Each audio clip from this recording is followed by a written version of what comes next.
44 मुंडित त्यागी वैरागी का अंग। केवल सिर मुंडाने या बाहरी भेष बदलने वाले ढोंगी वैरागियों की समीक्षा। संतों के पास जो निज अनुभव अणभय का ज्ञान है, वही उनकी सेना फौज है। ज्ञान और शास्त्रों का अर्थ समझाना ही उनके हथियार हैं। ज्ञान की चर्चा करना जीत का झंडा निशान फहराना है और सही उदाहरण दृष्टांत देना तोप चलाना है।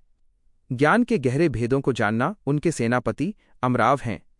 परमात्मा का यश राग में गाना सिंधु राग बजाना है।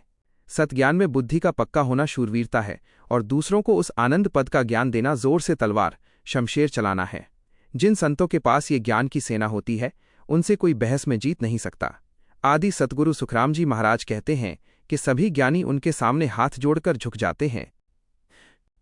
जो संत परमात्मा के पद गाते हैं, वाणी से सच्चा ज्ञान समझाते हैं और निरंतर भजन सुमिरन करते हैं, वही पूर्ण संत हैं।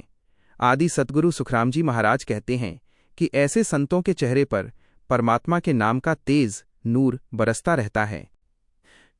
जो भक्त आत्मा भक्ति के सबसे ऊंचे शिखर केवल पद आनंद पद पर पहुंच जाती है, संसार और शास्त्र उसकी सच्चाई की गवाही देते हैं। आदि सतगुरु सुखराम जी महाराज कहते हैं कि ऐसे संतों को साक्षात ब्रह्म का रूप ही समझना चाहिए। भंवर गुफा में निरंतर झींग शब्द की गूंज हो रही है।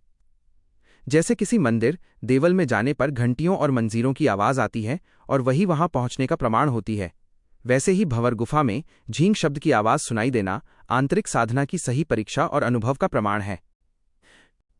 जिस प्रकार राजा इंद्र बिना किसी स्वार्थ के देश, गांव और घर घर में पानी बरसाकर सबकी प्यास बुझाते हैं, ठीक उसी तरह पहुंचे हुए संत भी बिना किसी स्वार्थ के जगह जगह जाकर सभी को भक्ति का उपदेश देते हैं।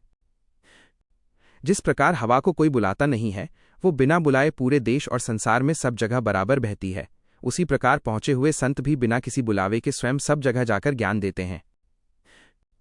सूर्य को किसी चीज की कोई चाहना लालसा नहीं होती, फिर भी वो हमेशा आकाश में चलता रहता है। ठीक उसी तरह पहुंचे हुए संत भी बिना किसी स्वार्थ के पूरे देश में घूम घूम कर अपने ज्ञान से मनुष्यों को जगाते रहते हैं।